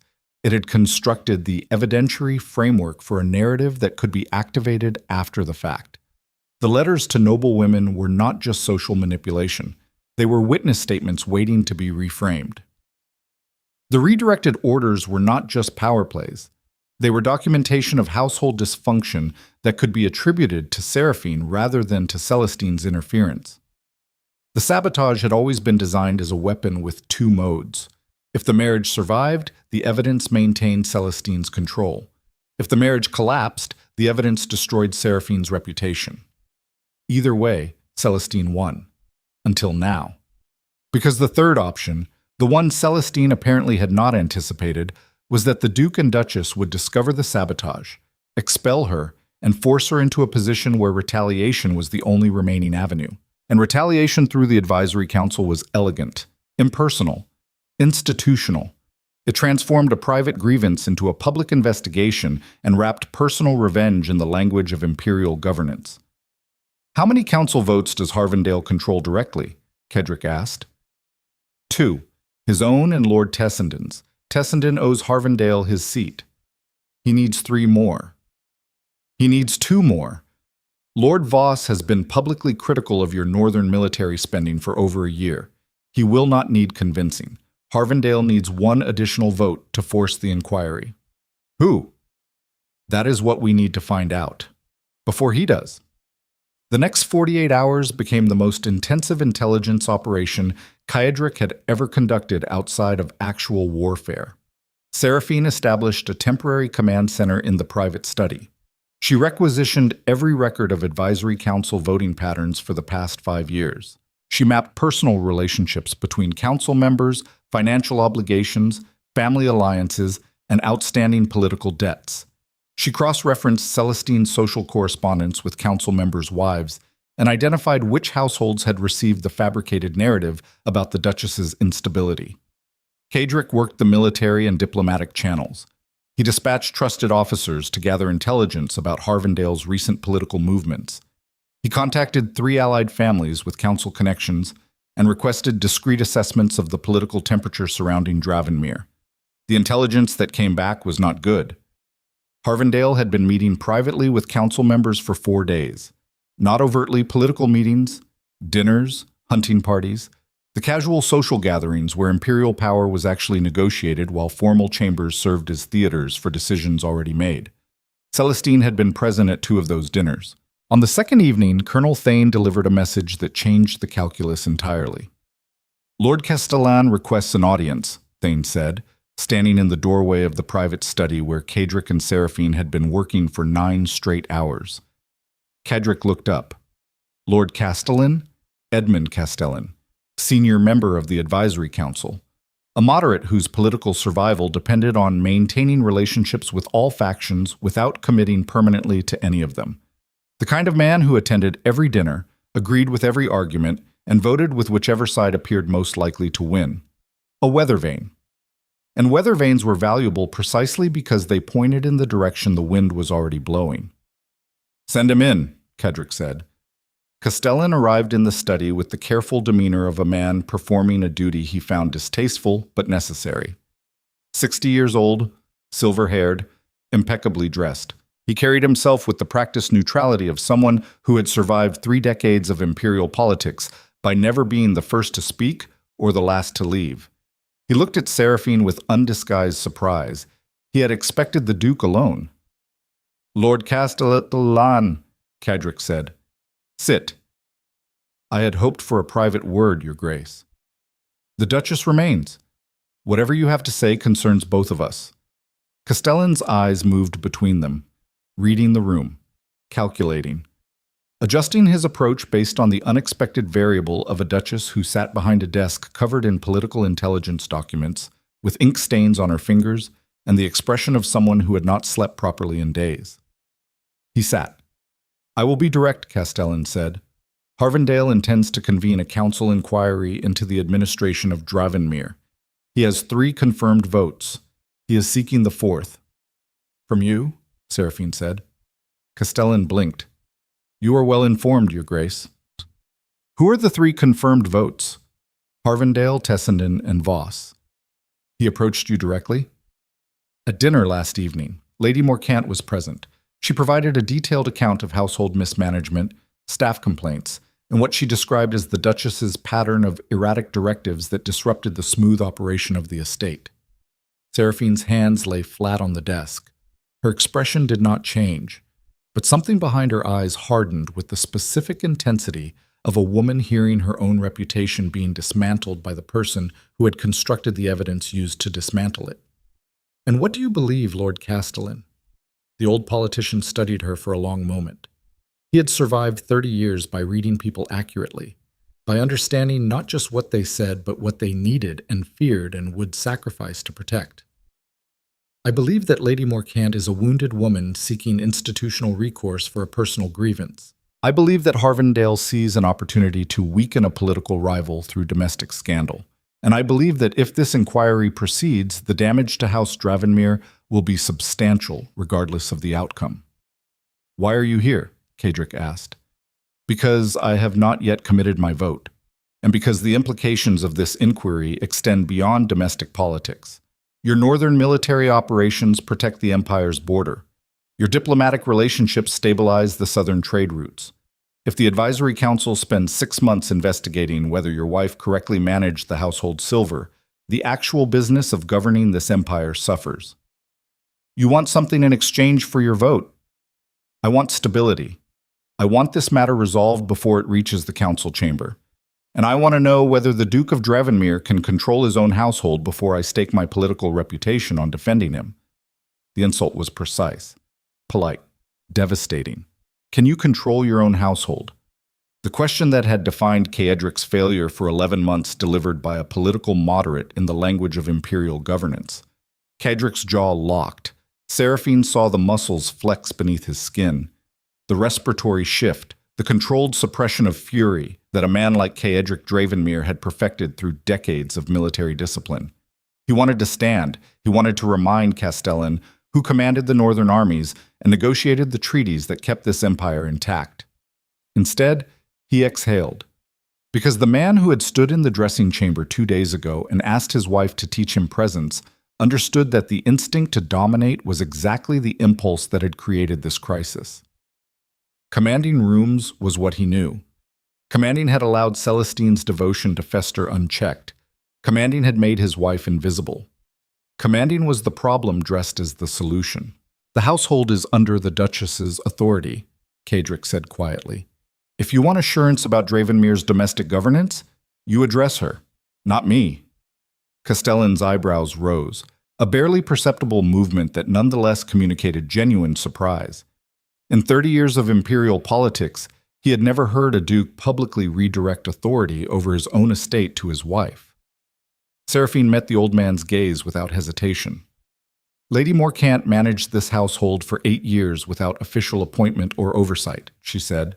"During that time, she placed 11 staff members loyal to her at critical positions within the estate.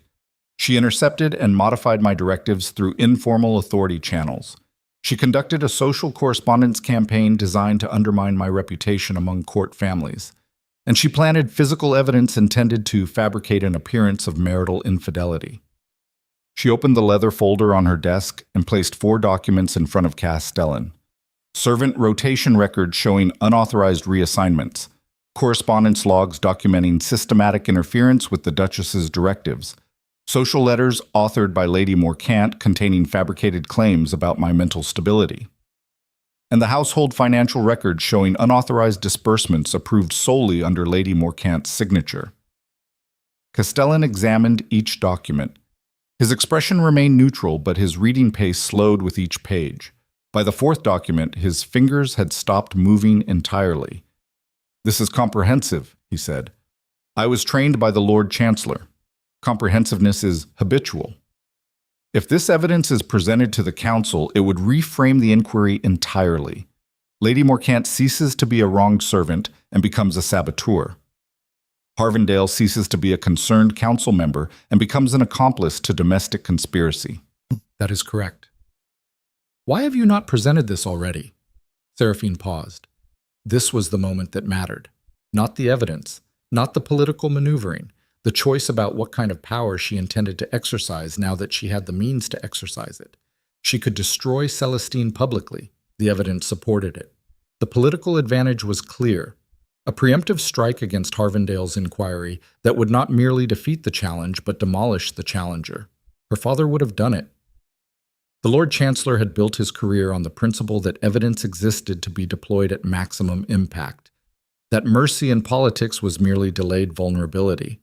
But Seraphine was not her father, and she was beginning to understand that the difference between prosecuting enemies and governing a household was the difference between winning a battle and building something that survived after the battle ended.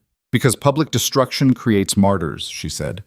Celestine destroyed in the council chamber becomes a sympathetic figure, a loyal woman discarded after years of service, then humiliated before the empire's governing body by the people who replaced her. The court would not see justice. They would see cruelty. Castellan studied her with renewed assessment, not the dismissive evaluation he had brought into the room, something more careful, more respectful.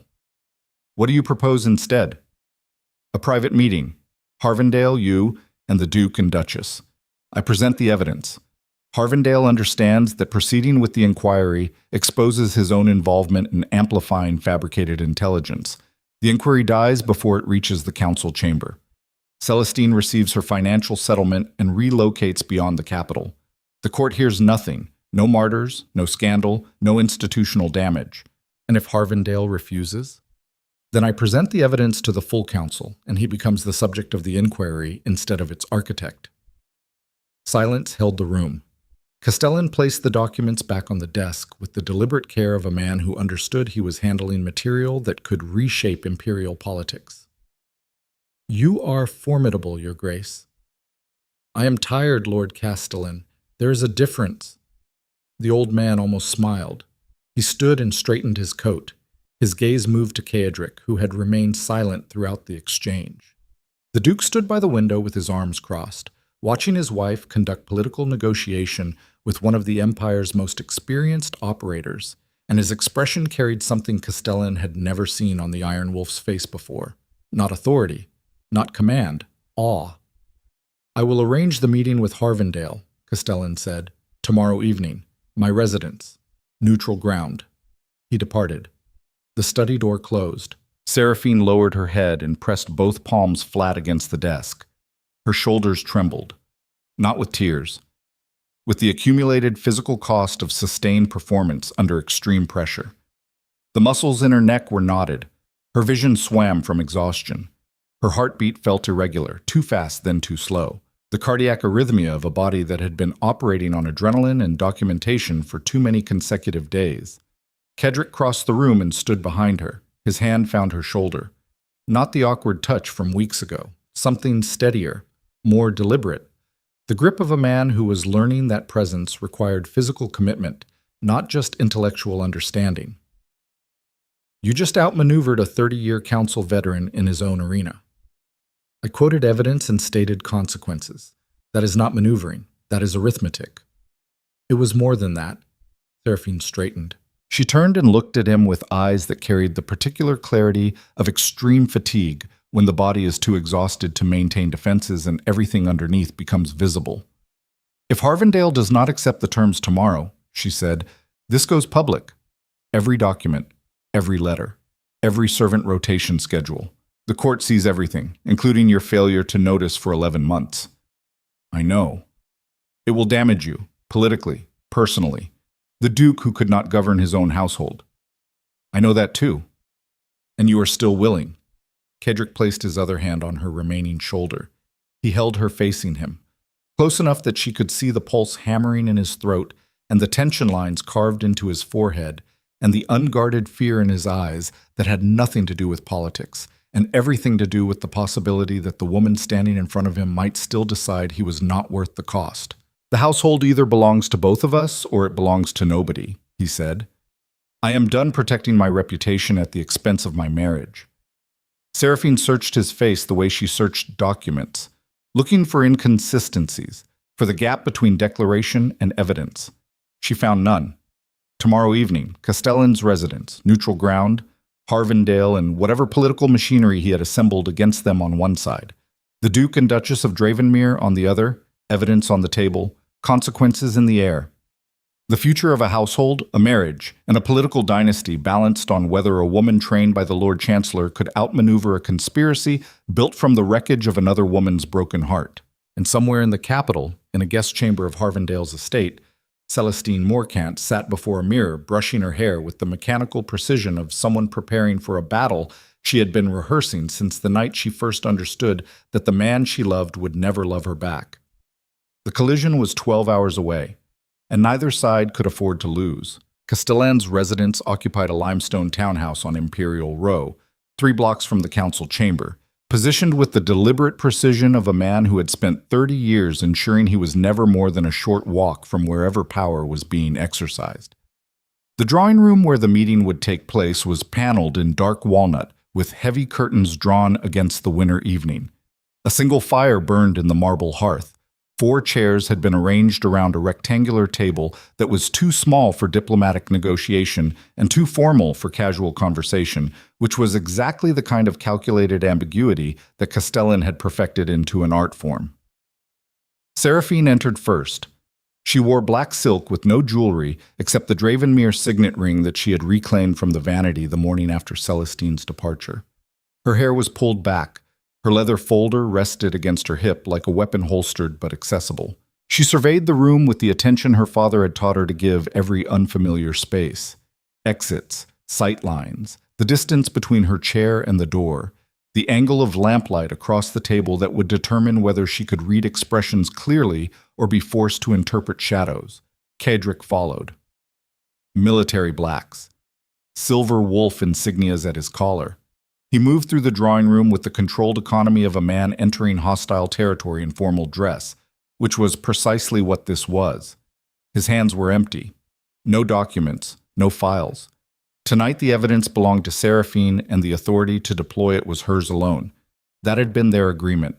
Made it 2 a.m. in the private study at DravCô, while snow fell against the windows and the last remnants of the marriage they had been performing for 11 months finally dissolved into something rawer and more honest. "You present the case," he had told her. "I stand beside you, not in front of you." And if Harvendale attacks directly?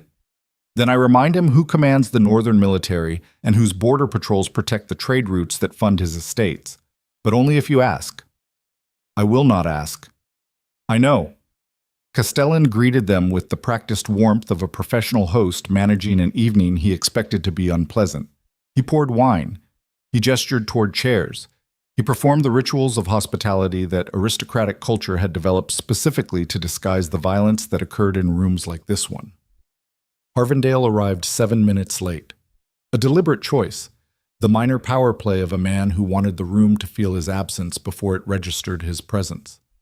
Lord Aldrich Harvendale was 63 years old, tall, lean, silver-haired with a patrician face that photographed well for the society papers and concealed a political instinct that had destroyed more capable men than he appeared. He wore charcoal gray. He carried nothing. His hands remained visible, fingers interlaced before him, with the patient stillness of someone accustomed to meetings where the outcome was already determined. He glanced at Seraphine with the brief, dismissive assessment that powerful men reserved for women they did not consider relevant to the actual business at hand. That glance was a mistake, and Seraphine catalogued it the way she catalogued all useful information, silently, completely, for later deployment. "Thank you for arranging this, Edmund," Harvendale said, settling into his chair with the ease of a man who believed the room already belonged to him. "I had hoped for a quiet resolution. The council's time should not be consumed by domestic disputes." "Then we agree on the objective," Seraphine said. Harvendale's gaze moved to her. The dismissiveness was still present, but a new element accompanied it. Wariness. He had expected the Duke. He had prepared for the Duke. A woman opening negotiations was a variable he had not incorporated into his strategy. "Your Grace," he said, "I was not aware the Duchess would be participating in tonight's discussion." "The Duchess is leading tonight's discussion," Cedric said from his position near the fireplace. "I am here to listen." The shift in the room was immediate. Castellan's eyebrows rose fractionally. Harvendale's interlaced fingers tightened. The comfortable assumption that this meeting would follow the traditional pattern of powerful men negotiating while wives waited in adjacent rooms had just been dismantled by the most powerful man in the room voluntarily yielding the floor. Seraphine opened her leather folder. "Lord Harvendale, you intend to convene an advisory council inquiry into the administration of DravCô. Your stated justification is household mismanagement under the current Duchess, supported by testimony from Lady Celestine Morcant and corroborated by social correspondence from 7 noblewomen who received letters from Lady Morcant during the past 11 months. That is broadly accurate. Then let me provide you with additional information that may affect your assessment. She placed the first document on the table. Servant rotation schedules showing 11 strategic staff placements authorized by Celestine without the Duke's knowledge. The second document, correspondence logs demonstrating systematic interception and modification of the Duchess's directives over an 11-month period. The third, social letters authored by Celestine to court women containing fabricated claims about the Duchess's mental stability, including the letter sent to Countess Harvendale on September 3rd. The fourth, financial records showing unauthorized disbursements approved solely under Celestine's signature, totaling a sum that exceeded her household allowance by a factor of 6. Each document landed on the table with the quiet precision of evidence designed not to argue, but to foreclose argument entirely. Harvendale studied the documents. His expression maintained its composure, but his breathing changed, shallow and faster. The physiological signature of a man whose strategic position was deteriorating more rapidly than his face was willing to acknowledge. "These records could be fabricated," he said. "They are extracted from DravCô's official household archives, signed, dated, and witnessed by staff members still employed at the estate. The council's auditors can verify every document within 48 hours. Lady Morcant served the DravCô household with distinction for 8 years. Lady Morcant conducted a systematic campaign to undermine the Duchess's authority, fabricate evidence of incompetence, and ultimately plant physical evidence designed to simulate marital infidelity. Her service record is not in question. Her conduct during the past 11 months is physical evidence? A pearl earring placed in the Duke's bed. Not the Duke's, not the Duchess's, planted by Lady Morcant as part of a deliberate strategy to fracture the marriage from within." Silence settled over the table. Castellan watched with the controlled fascination of a man observing a political execution conducted with surgical instruments rather than blunt force. Harvendale leaned back in his chair, his fingers unfolded and refolded in a different configuration, the gesture of a man recalculating. "Even if these documents are authentic," he said carefully, "the question of household governance remains. The council has a legitimate interest in ensuring that the empire's most prominent families are administered competently. Then the council will be interested to learn that the mismanagement they intend to investigate was manufactured by the woman providing testimony against the Duchess. Every delayed invitation, every redirected order, every disrupted schedule cited as evidence of the Duchess's incompetence was the product of Lady Morcant's deliberate interference. Your inquiry would not be investigating mismanagement. It would be amplifying the saboteur's own narrative." Seraphine paused. She let the implications settle. "And the council would also be interested to learn that the primary advocate for this inquiry provided shelter and political infrastructure to the saboteur immediately following her expulsion from DravCô, which raises the question of whether Lord Harvendale is acting as a concerned council member or as a participant in a coordinated campaign against the sitting Duke and Duchess. The accusation was measured, not shouted, not emotional, delivered with the toneless precision of a legal argument that did not need volume because the evidence provided all the force required." Harvendale stared at her. The dismissive assessment from 10 minutes ago had vanished completely. In its place was the focused attention of a man who had just realized the person across the table was not a political novice to be managed, but a trained prosecutor executing a strategy he had not anticipated. "You are threatening me. I am informing you. The distinction matters. If this inquiry proceeds, I will present these documents to the full council. The investigation will shift from the Duchess's competence to Lady Morcant's conduct, and to the role of any council member who provided material support to her campaign after its exposure. That is not a threat. It is a consequence." Harvendale looked at Caedric, seeking the intervention, the masculine negotiation, the backroom deal between powerful men that would settle this quietly while the women waited outside. Caedric met his gaze with the flat, immovable expression of a man who had made a decision he was not going to revisit. "You heard her," he said. 4 words, but they carried the weight of everything that had changed inside DravCô Palace since a pearl earring was discovered against white linen. The Duke, who had spent 11 months failing to see his own household, had finally seen it, and what he saw was a woman more capable of defending it than he had ever been. Harvendale turned to Castellan, looking for the neutral ground, The diplomatic middle path, the compromise that would let everyone retreat without losing face. Castellan spread his hands. I believe the Duchess has made her position clear, Aldrich. I would counsel acceptance. The room held its breath. Harvendale's jaw worked silently. The calculation behind his eyes was visible. Political survival mathematics performed in real time. The cost of proceeding versus the cost of withdrawal. The risk of a council investigation that might expose his own involvement versus the humiliation of retreating from a confrontation he had initiated. The inquiry will not proceed, he said finally. And Lady Morcant? She will leave my residence within the week. She will leave the capital, Seraphine said. The financial settlement from DravCô will support her relocation. But she does not remain within the social orbit of this court. She does not correspond with council members regarding DravCô affairs. She does not speak publicly about the household she served. That is excessive. That is the cost of what was done. Every cost in this arrangement has been borne by me for 11 months. This is the first cost that falls on someone else. I suggest you consider the proportionality before objecting. Harvendale looked at her for a long time. The fire crackled. Castellan sipped his wine. Kedrick stood by the mantel with his arms at his sides, watching his wife conduct the most consequential political negotiation of their marriage with the terrible clarity of a man who finally understood what partnership meant. Agreed, Harvendale said. He stood. He did not shake hands. He did not offer courtesies. He gathered his coat from the chair back and departed the drawing room with the measured stride of a man preserving his dignity through choreography because the substance of his dignity had just been comprehensively dismantled by a woman he had dismissed on sight. The front door closed. A carriage rattled away into the winter night. Castellan exhaled. Well, he said quietly. That was clarifying. Seraphine closed the leather folder. Her hands were trembling, not visibly.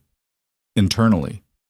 The fine motor tremor of a body releasing sustained tension through involuntary muscle contraction. She pressed her palms flat against the table and willed the shaking to stop. It did not stop. It simply migrated deeper, into her chest, where it settled against her sternum like a second heartbeat. Kedrick crossed the room. He stood beside her chair, not touching her, present. Thank you, Edmund, he said to Castellan. The old politician rose and smoothed his waistcoat.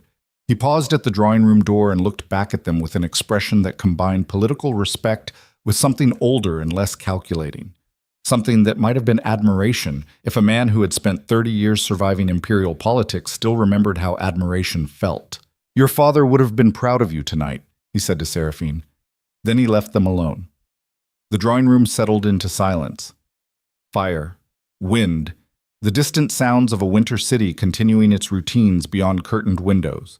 Seraphine remained at the table with her folder closed and her hands pressed flat and her breathing slowly normalizing from the controlled combat rhythm she had maintained for the past 45 minutes. Kedrick pulled the chair beside her and sat down, not across from her, next to her. The positioning mattered. It had always mattered, and he was only now learning to think about where he placed himself in relation to the person he had married. You did not need me, he said. No. You could have done this alone. Yes. Then why did you want me here? Seraphine turned to face him. Exhaustion had stripped away the last layer of performance. What remained was a woman who had spent her entire life proving her competence to men who assumed she lacked it, and who was discovering that competence without partnership was just another form of isolation. Because doing it alone is what I know how to do, she said. And I am tired of doing what I know how to do. I wanted you here because the alternative was walking into this room alone and walking out alone and going home to a palace where I am the most capable person in every room and also the most alone. I chose you over efficiency. That is the hardest choice I have ever made. Kedrick reached for her hand. She let him take it. His grip was warm and rough and steady, the hand of a man who had held swords and signed treaties and commanded armies and was now learning that holding another person's hand required a different kind of strength that none of those experiences had taught him. I will not be good at this, he said, at being present, at seeing what is in front of me instead of what is threatening from a distance. I have spent my entire life managing perimeters, watching borders, defending against external enemies. I do not know how to pay attention to the interior of my own life. I know. It will take time. I know that too. And you will have to tell me when I am failing because I will not always see it myself. Seraphine squeezed his hand. The pressure communicated something that words would have overcomplicated: acceptance without illusion, commitment without the pretense that commitment eliminated difficulty. The unsentimental recognition that two deeply flawed people had chosen each other over the comfortable alternatives that their individual competencies would have sustained indefinitely. They left Castellan's residence together. The winter night was clear for the first time in weeks. Cold stars burned in a black sky above the capital. Snow covered the rooftops in white that reflected lamplight from the streets below, transforming the city into something luminous and still. The carriage ride back to DravCô took 20 minutes. They sat side by side. Seraphine rested her head against Cédric's shoulder. Not a romantic gesture, an exhausted one. The weight of a body that had been operating on strategic adrenaline for 2 weeks, finally surrendering to gravity and fatigue, and the particular safety of sitting next to someone who had just watched you at your most formidable and responded with awe instead of intimidation. Cédric placed his arm across her shoulders. Awkwardly. The military precision that governed every other physical movement in his life was useless here.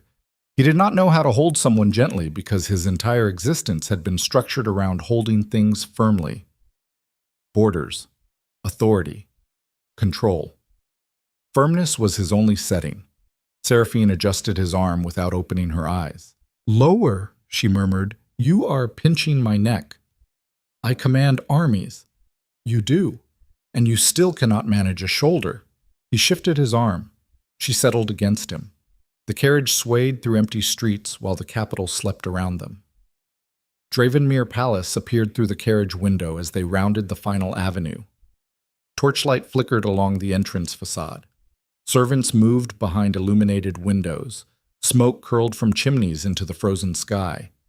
The palace looked exactly as it had for 8 years. Beautiful, efficient, impeccably maintained. But the interior architecture had changed. Not the marble, not the corridors, not the gilded mirrors or crimson carpets. The human architecture, the invisible network of loyalties and assumptions and unexamined power dynamics that had governed every interaction within those walls since Celestine Morcant first took control. That architecture was gone. Demolished in the space of 2 weeks by a pearl earring, a stack of documents, and 2 people who had nearly destroyed each other before learning that the enemy was neither of them. They entered the palace through the west entrance. Margaret Hale waited in the entrance hall with the composed efficiency of a woman who understood that tonight's meeting had determined the future of the household she had served for 23 years. "Everything went well, Your Grace?" she asked, addressing Seraphine. "The inquiry is dissolved. Lord Harvendale has withdrawn. And Lady Morcant will relocate outside the capital, financial settlement to be administered through the estate solicitor." Margaret nodded. No celebration, no visible relief. The measured acknowledgement of a professional who understood that institutional crises were resolved through sustained effort, not through single dramatic victories. "I will notify the senior staff in the morning," she said. "Thank you, Margaret." The housekeeper departed.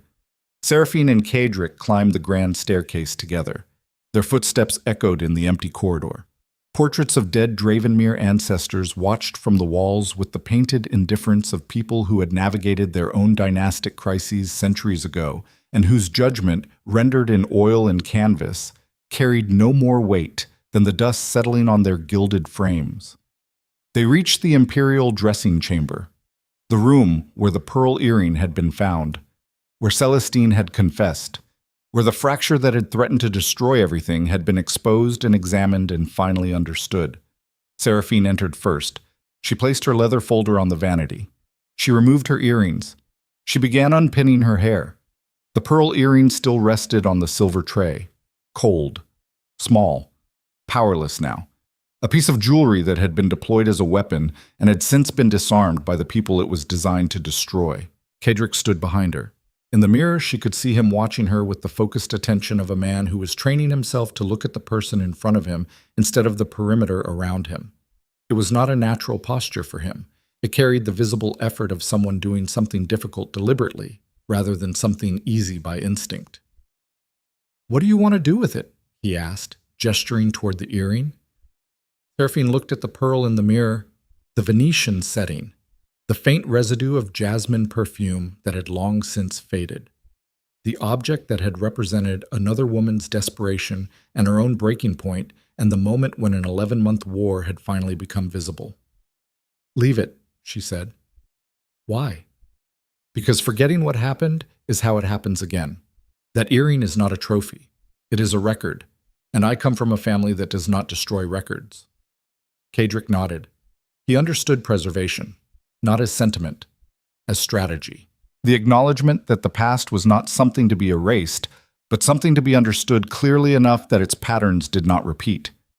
He reached for her hairbrush, picked it up from the vanity with the deliberate care of a man handling something he was not certain he knew how to use correctly. He stood behind her and drew the brush through her dark hair with the hesitant, slightly too forceful stroke of someone more accustomed to handling weapons and documents than the simple, intimate maintenance of another person's body. "You pull too hard," she said. "You have mentioned that." And yet, he adjusted his grip. Lighter, slower, the brush moved through her hair with marginally improved technique that still fell short of competence but demonstrated effort, which was the entire point. Seraphine watched him in the mirror, the Iron Wolf of the North Marches, commander of the Empire's most feared military division, negotiator of treaties that governed the fate of nations. Standing in his dressing chamber in military blacks, learning how to brush his wife's hair with the concentrated determination of a man who had finally understood that the most difficult skill in his entire arsenal was the willingness to be clumsy at something that mattered. She laughed, softly, a sound that had been absent from this room for months, from this marriage for longer, from her own body for so long that the physical sensation of it surprised her, the way her chest expanded and her shoulders dropped, and the permanent tension in her jaw released just enough to let something warmer pass through. "What?" Cedric asked. "Nothing. You just look very serious for a man holding a hairbrush." "I approach all tasks with appropriate gravity. That is your problem." "One of many, apparently." She reached up and placed her hand over his on the brush, stilled the motion, held his hand against her hair, and watched their reflection in the mirror. A duke and duchess in a room that had witnessed their worst moment, performing the smallest possible act of domestic intimacy, with the careful attention of two people who were done taking small things for granted. "We will not be good at this," she said, echoing his words from earlier. "No. We will fail each other again, in different ways, maybe in the same ways. You will retreat into military logic when emotional logic is what I need. I will retreat into evidence when trust is what you are asking for. We will spend half our marriage negotiating the distance between what we know how to do and what we need to learn."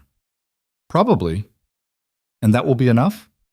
Cedric met her eyes in the mirror, not with the commanding certainty that had defined him for decades, with something quieter, more uncertain, more honest. "I do not know," he said. "I know that I rode 40 miles through a blizzard carrying documents because I understood for the first time that you did not want a duke. You wanted a witness. Someone who would look at the same evidence and say, yes, this happened, and I see it.